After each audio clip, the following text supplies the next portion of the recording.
Hello everyone, news update from Russia.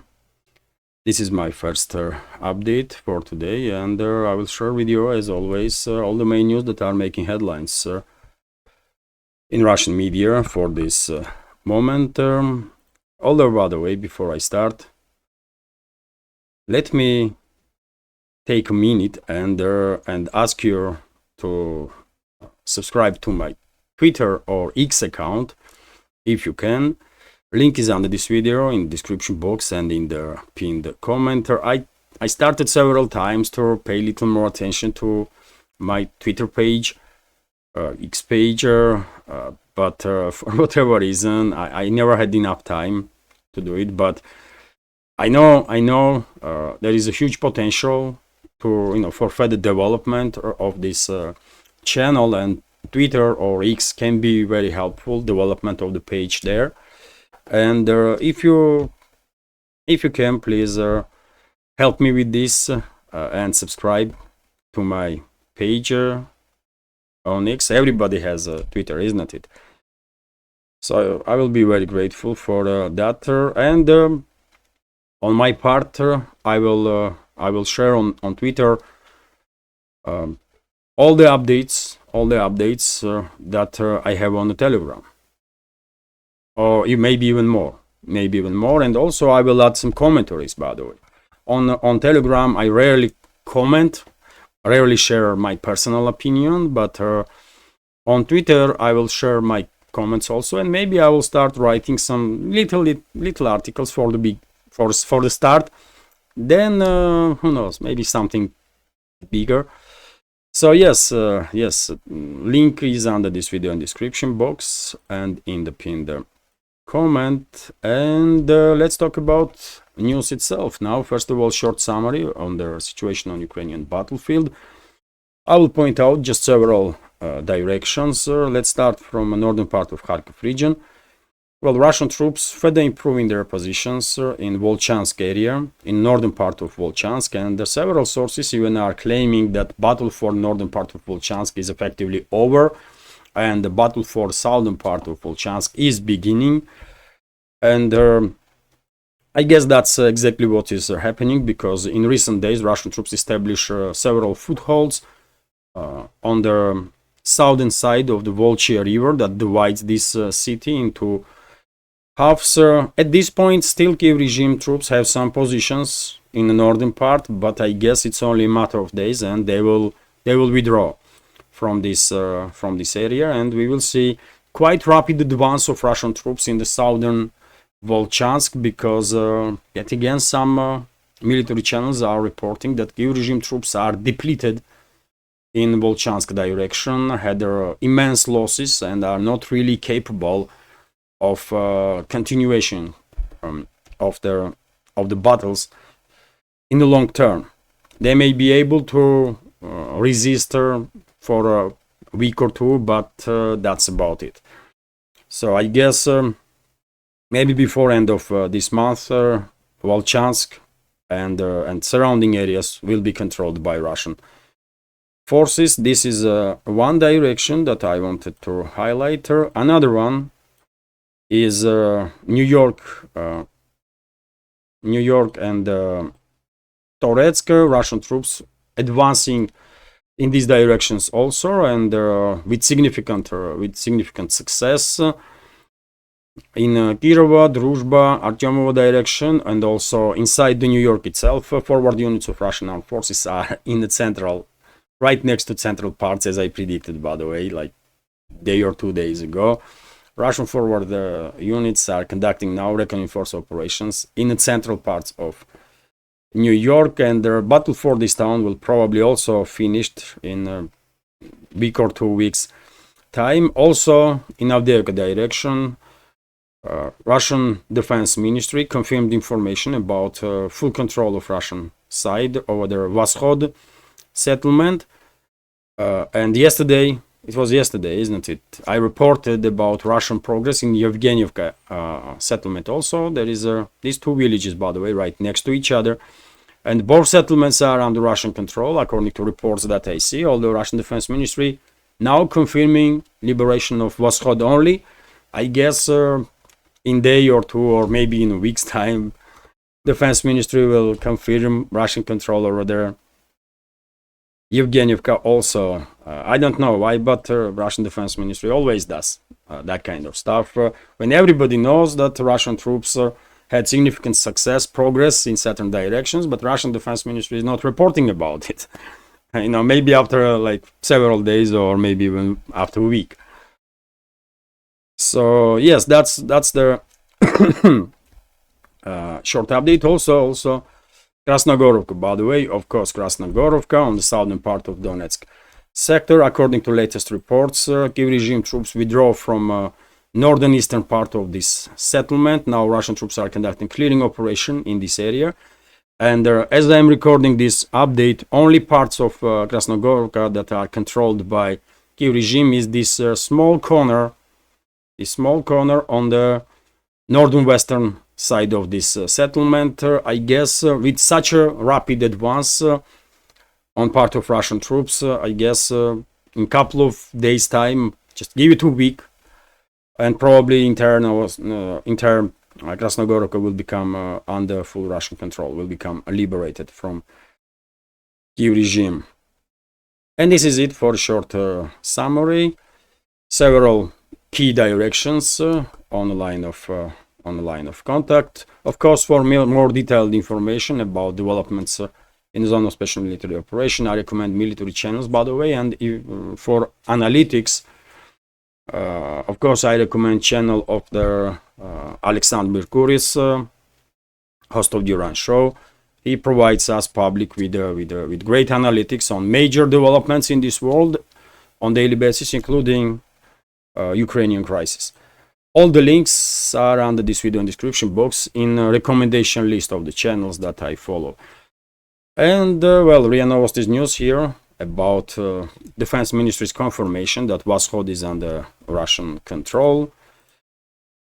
Also, by the way, we have this interesting news from TASS agency that Turkey calling for Istanbul peace process to be resumed.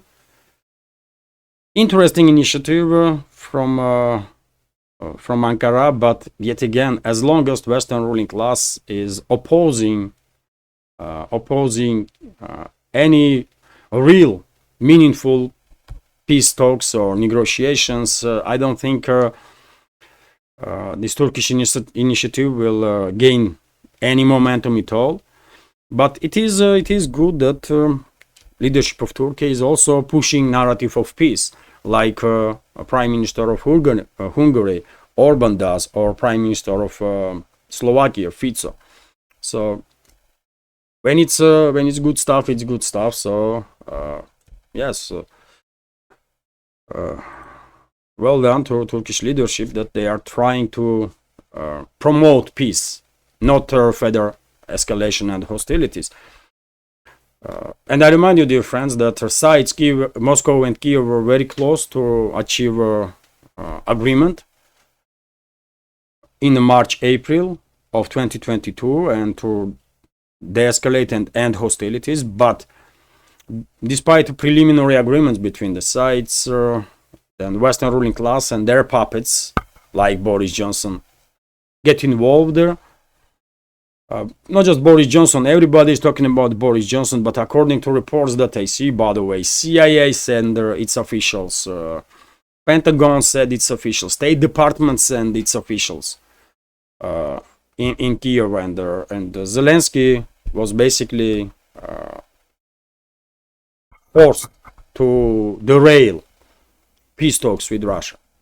So it's not just Boris Johnson, who was a Prime Minister of UK at the time, but Washington officials were actively involved also. As I said, Western ruling class used its quite influential puppets, assets, in governments of number of countries, including UK and US, to derail that process. And since then, there was not even a slight chance that Istanbul process can be resumed, despite calls from Ankara to work on this direction. Vzglyad newspaper is reporting that,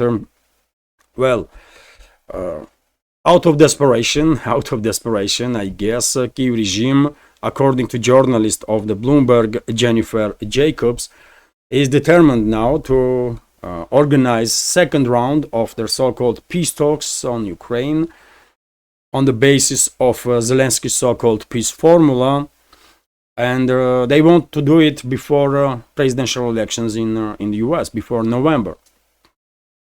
And presidential elections should take place in 5th of November, if I remember correctly, in US. And well, first of all, after this total failure in Switzerland with that so-called peace conference, I don't think there will be many countries that will want to organize any peace summit on the basis of Zelensky's peace formula. It's just not sensical. Even if Russia will be invited or not, because Moscow was very clear that it has no intention to spend any time on discussions around Zelensky's peace formula, because it's a non-starter. Although Russian high-ranking officials were very clear that Moscow is open for meaningful discussions, meaningful negotiations, because Moscow is all for ending this conflict. And the Russian president just a few weeks ago offered very generous, in my personal opinion, very generous proposal to Kyiv regime and the Western masters of the Kyiv regime to end hostilities. But that offer was rejected. We all remember that. So, well, as I said, out of desperation or whatever, Kyiv regime is trying now to organize this second round of conference. But even if they will manage to do so, if some countries will agree to host this conference and organize it, it will be no any more effective than one in Switzerland. Just a total waste of time, I guess. TASS news agency is reporting that, well, according to British Telegraph, by the way, Telegraph media outlet, there is some row between Defense Ministry of UK and the Prime Minister of UK, because just like a few days ago, Starmer, new Prime Minister, stated that formerly Kyiv regime, in reality, of course, British militaries that are operating in Ukraine, have authorization to use British Storm Shadow missiles to strike deep inside Russian territory. And this statement didn't go down well with the MOD of UK, with the British militaries. And according to this journalist of Bloomberg,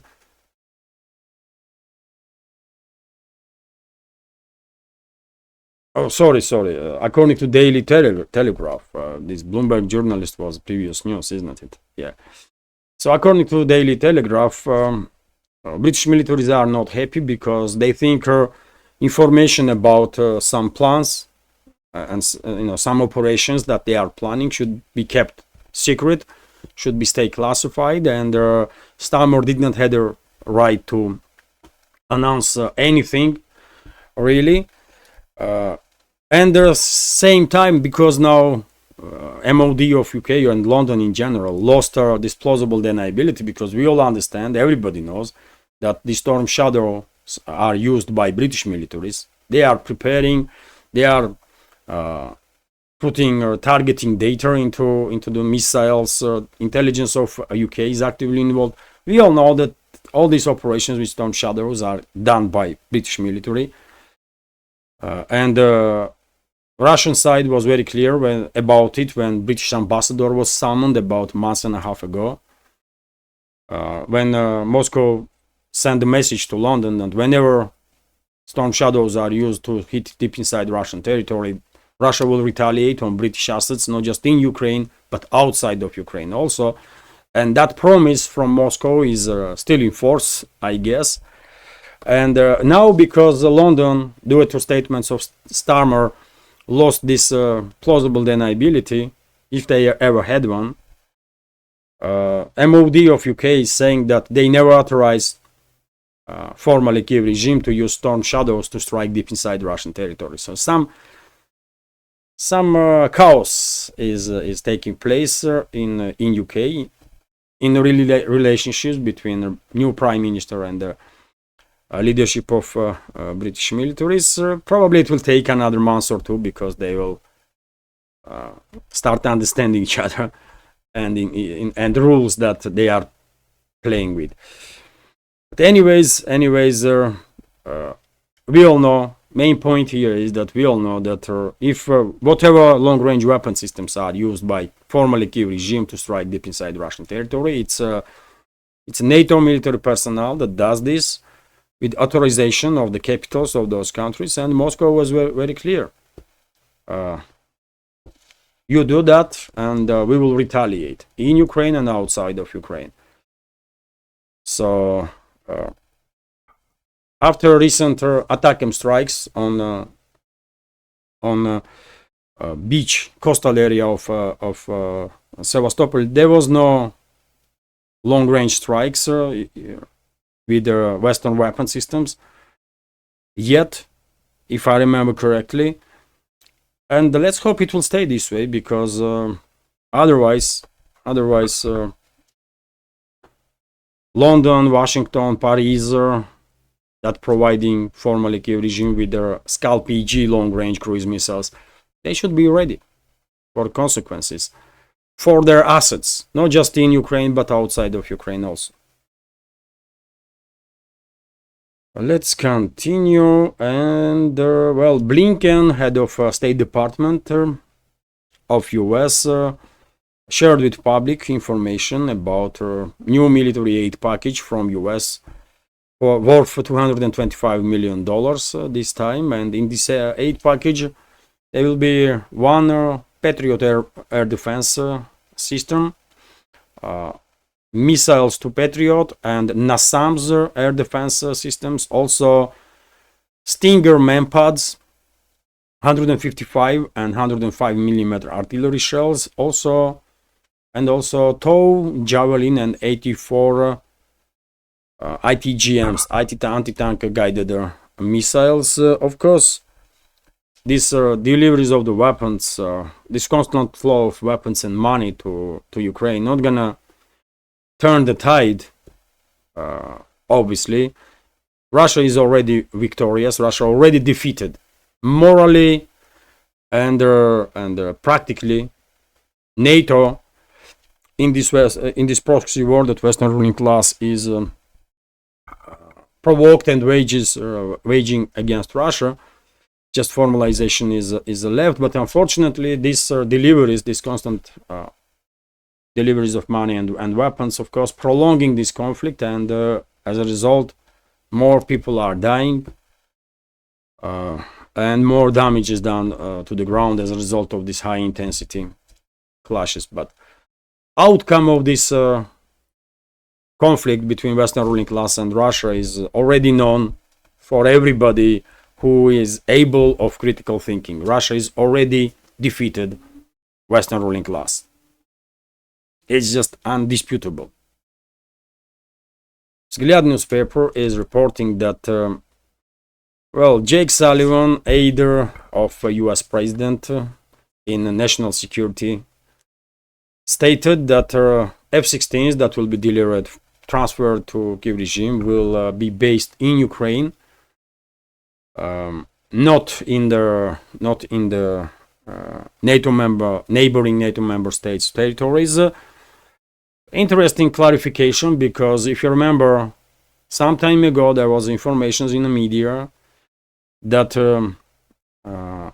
Kiev regime and Western ruling class plans to play games around F-16s.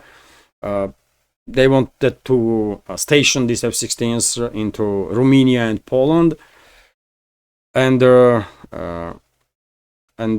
operate basically from Romania and Poland. Although for plausible deniability, they had idea that they will push narrative that these planes are not armed in Poland and Romania. They are from bases in these NATO countries. They are flying into Ukraine, getting armed They are conducting operations after that, and only after they are returning to the bases in Poland and Romania to get some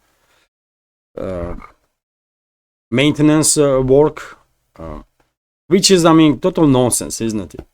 I don't understand who come up with this idea, and why anybody think that Russia will tolerate that kind of crap. Moscow was very clear from any airfield anywhere from which any type of planes, F-16s or anything else, will take off to conduct military operation against Russia. Those airfields will be obliterated. Russia was very clear about it, and probably at least some people in the West start realizing this, and now we have this statement from Jake Sullivan that F-16s will be based in Ukraine. Let's see. We cannot trust anything that comes out from Washington or London or Berlin or Paris, but let's wait and see. If they are willing to risk large conflict with Russia, and if they are willing to operate with F-16s from NATO bases in Poland and Romania, then okay, I mean, Russia will obliterate those bases, and the world will stand with Russia, because Russia has every right to do so. And TASS news agencies report that,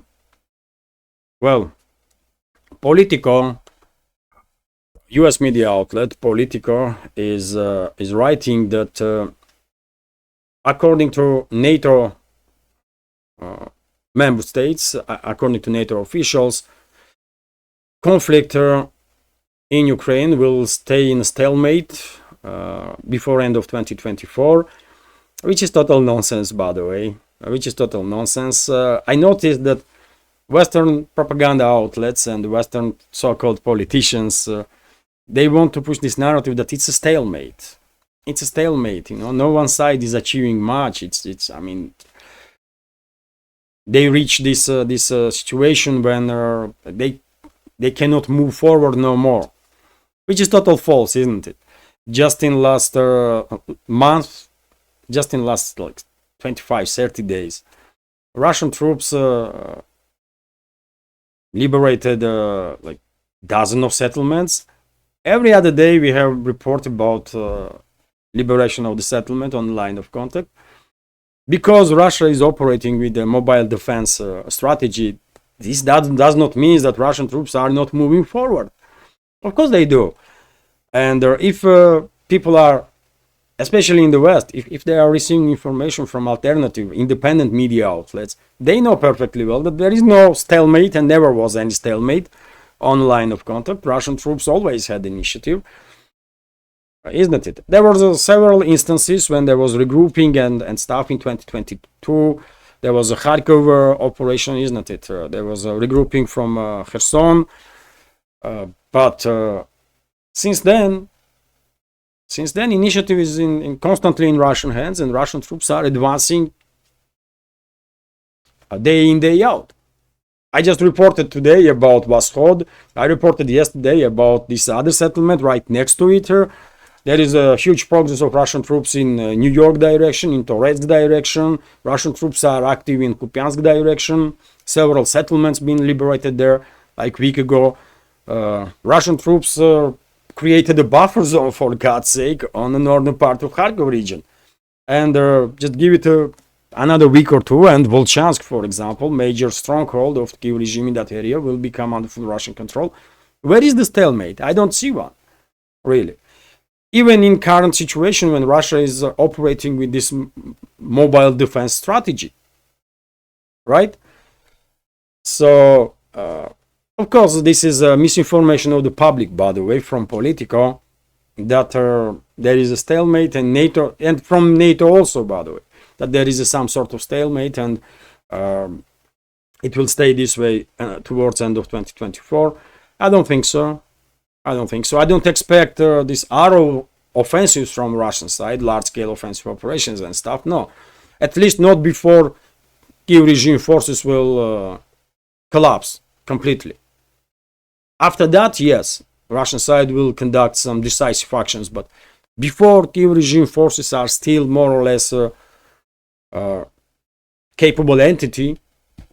Of course, Russia will continue to deploy this mobile defense strategy and will move and will focus on demilitarization of the enemy forces. And that's what Russian side is doing quite effectively. So, and this strategy do not intend to establish control over as much territory as possible. No, it's exactly the opposite. With this strategy, Russian side is trying to maintain more or less same line of contact, with some changes, obviously, but more or less same line of contact, so that damage on the ground will be as minimal as possible, because we all seen what is happening with the settlements, that are on the line of contact, isn't it? We all see what is happening to Volchans now, for example, city being ruined because of these high intensity clashes. We are seeing what is happening with New York. We see what happened to Bakhmut. We see what is happening with Chesov Yar. Whenever settlement is on the line of contact, it's almost erased from the face of the earth completely. And that's why Russian side is not very keen to conduct these arrow offensives right now, because Russian side wants to minimize casualty numbers and wants to minimize damage on the ground. And once this demilitarization process with the active defense strategy will reach point, will put so much pressure on Kiev regime defense forces that they will collapse totally, then we should expect these large-scale offensive operations. I don't know when that will happen. Maybe in 2 months' time, maybe in a year's time. I don't know. But that's the my understanding of the situation anyway on line of contact. And therefore, I'm saying that NATO and Western media outlets, they are trying to misinform public in the West that it's a stalemate and no one side is achieving anything. No, Russian side is achieving all its goals. This active defense strategy has its tasks and purposes, and it's very effective, very effective. And when Kiev regime armed forces will collapse, we will see some decisive actions also, and then of course that next another strategy will be all about liberating more and more territories. I hope I explained myself well enough, my understanding of the situation. So Politico is lying, by the way, and the Western ruling elites are lying and NATO officials are lying. There is no stalemate on the line of contact. Russian troops are in charge all along the front line. And dear friends, before I continue, if I may, let me remind you, if I may, that this small media project of mine with several channels on YouTube, Rumble, Telegram, and from now on X also, by the way. As I said, I'm gonna become more active on X, on Twitter.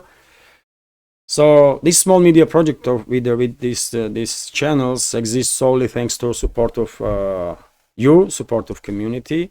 It's completely subscriber funded, and if you liked what you see, if you want to see even more, if you want to see further development of this project, please consider to support my work with small donations through PayPal, or subscribe to my Patreon page and also Boosty page, by the way, where I have extra content on regular basis. And today, for example, I will publish on my Patreon. This is Boosty, and I have similar posts on Boosty and Patreon, by the way. And today on Patreon and on Boosty, I will publish extra content, extra video from Moscow from the bank of the Moscow River. Hopefully our community on Patreon and Boosty find it interesting. So yes, if you can, please subscribe to my Patreon first of all, or if you don't like Patreon for whatever reason, you can subscribe on Boosty, and you can choose levels, by the way. It's like Patreon Boosty. You can choose level of support on Patreon. It starts from $5 per month support, and then you can choose $5, $10, 20, 50, 100. And on Patreon, it's from 500 rubles, 500 rubles, or 1500, 2500, and so on. It's all individual, right? So yes, all the links are under this video in description box and in the pinned comment. And thank you all, dear friends, for all the support and attention that you are giving me and allowing me to work on this project and try my best to be as useful for a community as I can. TASS news agencies report that press spokesman of the Russian president, Dmitry Peskov, was asked about work on nuclear doctrine of the Russian Federation. If you remember, I reported quite a number of times that work is underway here in Russia to modernize, let's say, nuclear doctrine. And Peskov says that Peskov basically confirmed that yes, work is underway. No details was said. Obviously, it's a classified document, I guess, or something. Our document is not classified itself, but whatever changes will be done, probably it's not yet for public. And yes, Peskov confirmed that Russian side continues its work on nuclear doctrine, and I guess in fairly short time we will learn what exactly will be added to nuclear doctrine. In my personal opinion, nuclear doctrine will be modernized so that Russian leadership will be authorized, will have authorization to deploy nuclear weapons in not just in the circumstances that already is highlighted in nuclear doctrine, but also in some other circumstances, also based on experience of this proxy war with the Western ruling class. Let's see. Still, it's needed to wait and see. Vzglyad newspaper is reporting that, remember Zaluzhny, former head of Ukraine's general staff, he posted on his Telegram channel that he is officially now beginning to work as ambassador of Ukraine into United Kingdom. If you remember, dear friends, I was saying for a very, very long time that most likely London will take Zaluzhny into UK because to secure him, that would be easier to secure him in UK than inside Ukraine, where there is clearly confrontation between Zelensky's camp and Zaluzhny's camp. And that's exactly what happened. London pressure Kyiv regime so much so that Zelensky appointed Zaluzhny as ambassador into UK. And I remind you, dear friends, that security of Zaluzhny is British Secret Services. It's not Ukrainian Secret Services, it's British Secret Services. They are securing him. And I remind you that Zaluzhny was always affiliated with the British Secret Services, according to reports that I see on internet, while other high-ranking officials in UK, including Budanov, this terrorist from main intelligence directorate of the Kyiv regime, and SBU of Kyiv regime and leadership of that terrorist organization, they are affiliated with the CIA. But Zaluzhny and Defense Ministry had more closer ties with the British Secret Services and MOD for whatever reason. I don't know how it came to be, but that's the information that was available on open sources. So now Zaluzhny is in UK, and in my personal opinion, London persuaded Washington already to replace Zelensky with Zaluzhny. So most likely, one way or another, through military coup and then so-called elections, or maybe directly through elections if Washington and London demand from Zelensky to conduct elections now or anytime soon. But anyhow, Zaluzhny most likely will replace Zelensky in office. Mark my words, by the way. That's how it's gonna be. I will give it 99% that it's gonna be Zaluzhny. If, of course, Zelensky's camp will not take him out even in UK, because they are in war, really. Interfax is reporting that Orban, Prime Minister of Hungary, had their meeting with Trump, as it was announced, and I reported about it in previous updates. And both, you know what, let's translate this. Let's translate entire information, by the way.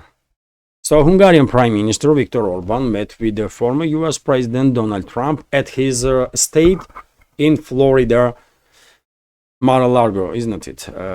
And discussed with him issues of resolving the Ukrainian crisis. It was an honor to visit President Donald Trump at Mar-a-Lago. Today, we discussed ways to establish peace, Orban wrote on social media X, on his Twitter account. He added, good news of the day, he is going to solve the problem. Orban labeled his post as a peace mission. Previously, this is how he marked his messages about the settlements around Ukraine when visiting Kiev, Moscow, and Beijing. Trump also made some comment. So he, for his part, wrote on social network that, and then quote, thank you, Victor, peace must came, and as soon as possible, too many people died in the war that should never have started.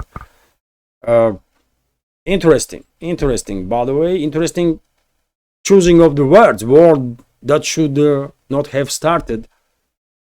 And I agree with that. Western ruling class should never ever provoke this war and this proxy war. They should never even think about it. But unfortunately they did. So interesting development, obviously. And I don't know, let's see. We all understand that US is run by some shadow forces, call it a deep state or whatever. And it was never as obvious as now during the Biden's administration, because whole world understands that Biden makes no decisions at all. He barely understands who he is, for God's sake. When he sees himself in a mirror, probably he says hello, because he probably don't understands who he is, where he is, and all that stuff. For example, he was did you see that video, by the way? Entire world is laughing at that. I shared on my Telegram, by the way. Check that out if you have not seen it. When Biden was praising Russian president, he wanted to say some good stuff about Zelensky, and he was saying that, you know, he's courage and he's this and he's that and he's great. And ladies and gentlemen, let me introduce President of Ukraine, Vladimir Putin. And I mean, that was and people were clapping, by the way. People were clapping, you know, and Zelensky is standing right next to his Biden at the moment, and Biden realized that, it's Zelensky, still Zelensky formally. Not even formally, by the way. He is no longer can be called president of Ukraine, but anyways. So yes, he correct himself then that, you know, Zelensky and stuff. So that's the state of Biden. So how anybody can believe that, and this is, by the way, okay, laughable, some misspoken, who cares? But there are some other instances, by the way, when he's talking about some stuff that just nobody understands what he means. And of course, all these last 4 years, US was run by the shadow forces, isn't it? Not by president, for sure. So therefore, I'm saying this because we don't know how effective Trump will be in office even if he is very serious about ending this proxy war against Russia that US is waging, by the way, you know, and other NATO member states. If he is serious, and if his inner circle, his administration will be strong enough to deal with these shadow forces, then well, maybe we will see ending of this conflict even before end of 2024. I don't know. Let's see.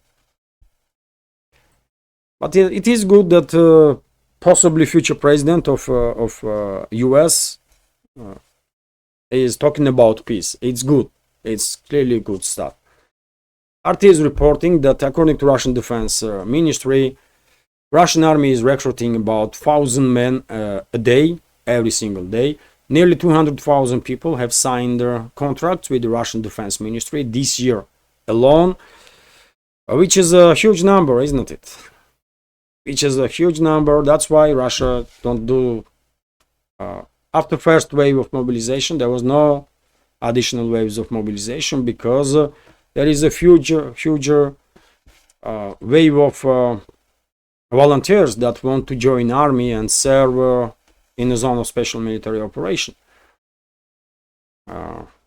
So that's the official numbers, by the way. About 1,000 men is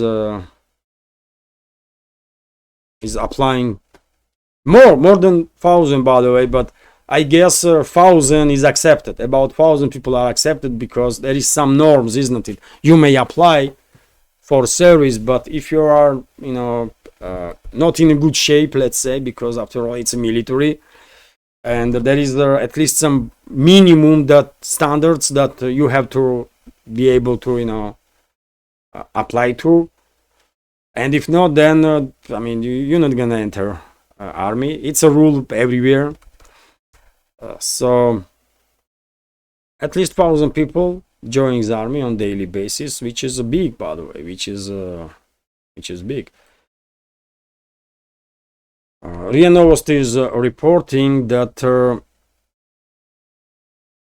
Turkey. Oh, that's cool stuff. I posted about it on my Twitter that Turkish President Recep Tayyip Erdogan said that Ankara's goal is their country's membership in the Shanghai Cooperation Organization. His speech was broadcasted by state television channel TRT, which is interesting, especially if we take in account that a couple of weeks ago, Foreign Minister of Turkey stated that in Beijing stated that Turkey wants to join BRICS. Now that they are mentioning SCO, Shanghai Cooperation Organization, it's very important, by the way. It's very important because Turkey is a key NATO member state. Many people are forgetting that in terms of military capabilities of their, if it's a conventional warfare, Turkey probably are second after US. Turkey has a much stronger army than Germany. If Germany's military can be even called army, Turkey has a much capable militaries and much larger militaries than France. And nothing to be said about UK, by the way. Entire UK's military cannot fill the Wembley Stadium, by the way. And I'm not exaggerating. You can call all UK's militaries, and probably they will not be able to fill Wembley Stadium. That's all.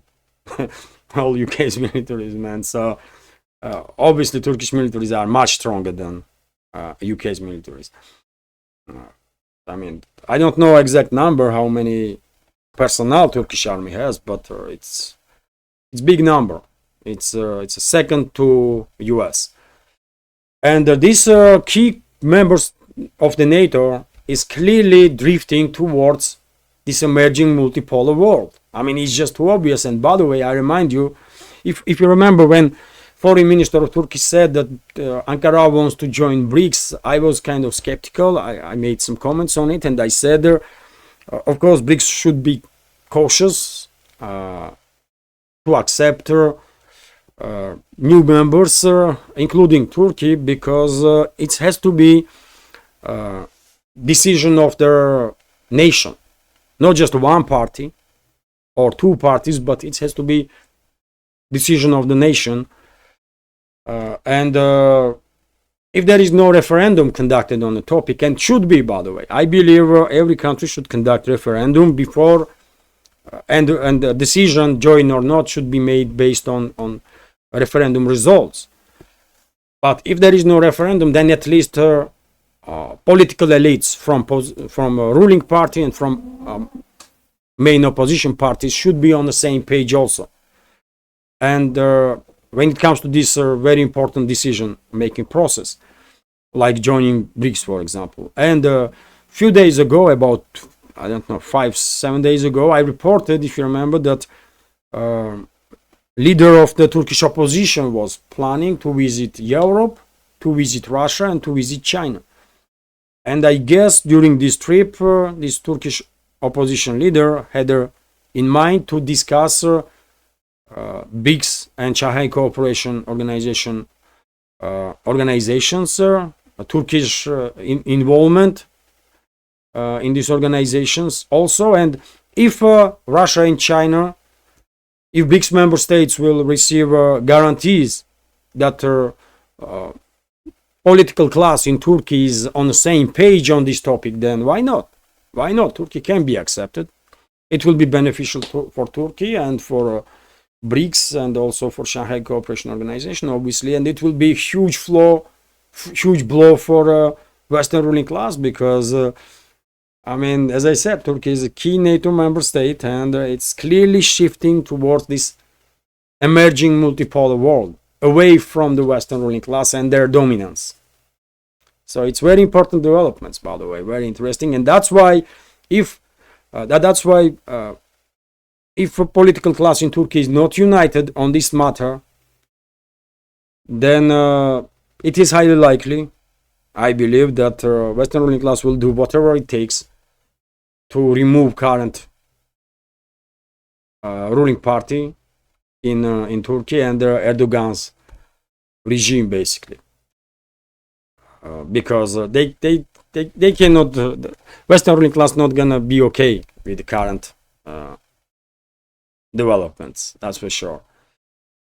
And RIA Novosti is reporting, by the way, that Putin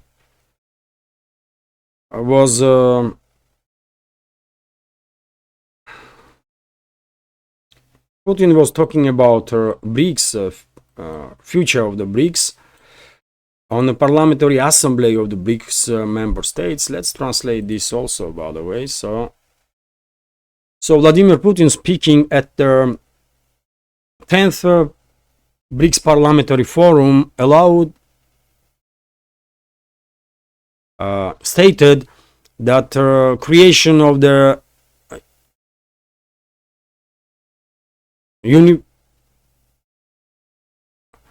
Putin said that it is possible that BRICS will come up with its own parliament for further unification of the organization. Sometimes these automatic translations are just garbage, by the way. Just garbage. So another sentence: yes, BRICS does not yet have its own institutionalized parliamentary structure, but I believe that in the future this idea will definitely be implemented, said Putin during this his speech on this parliamentary forum of the BRICS member states that is taking place here in Russia. So yes, sometime in the future BRICS may come up with the parliament, its own parliament, which is interesting. More information is needed how they see this future BRICS, because if BRICS will become as big as one can imagine, because of the huge number of the countries that wants to join, then I mean, BRICS institutions may even challenge UN, by the way, at some point, with effectiveness, in terms of effectiveness of its work. So, Well, it's interesting, you know. I wonder where BRICS will be in 20, 30 years, because something is very interesting is happening, for sure. And also, by the way, also TASS News Agency is reporting that Russian president had a meeting with the head of I have to translate parliament. There is no parliament in China. There is some other institution that acts as a parliament. It has different name. So Russia will wait for Chinese President Xi Jinping at the BRICS Summit in Kazan in October 2024. This summit will take place from 22nd to 24th of October. Russian President Vladimir Putin said at the meeting with the chairman of the Standing Committee of the National People's Congress, Zhao Lei. So that's a parliament. As I understand, this Committee of the National People's Congress is a parliament, I think so. Anyways, this is high-ranking official of the China, because it's a BRICS parliamentary forum. I guess it is a parliament. And yes, Putin highlighted that he's expecting Xi Jinping, Chinese leader, to visit this summit, and he will, obviously. Majority of the leaders of the BRICS will visit. Only exceptions can be if one of the leaders, for example, I mean, they are people also, maybe they don't feel good or something. In that case, some other high-ranking official will lead the delegation. But in other case, of course, leaders of the BRICS member states will participate in this summit. And I have big expectations, by the way, from Kazan BRICS Summit. First of all, in terms of announcements about what work was done by BRICS to create alternative financial and banking system, alternative to the weaponized Western one, weaponized by Western ruling class. So it's gonna be interesting. And yes, I will end this not really short update, but hopefully informative and interesting, maybe entertaining. That would be also great. And yes, hopefully you will find this update interesting and informative. And if so, please click that like button and leave some commentary just about anything, any topic. I think if we will reach 1,000 likes, by the way, under the video, probably YouTube's algorithm will be forced to promote video, to show video in recommendation. I'm not quite sure about it, but I guess it's a possibility. So if you can, dear friends, please click that like button and leave some commentary just about anything, about weather if you like to. More comments and likes are only way we can somehow try and influence algorithm. And if you can, please share information about my channel with your friends in real life and on internet, on any of the platforms that you're actively using. And yes, in the end, if you like my work, if you like my channels, then please consider to support. All the links are under this video in description box and in the pinned comment. This is it for now. Have a great day and take care.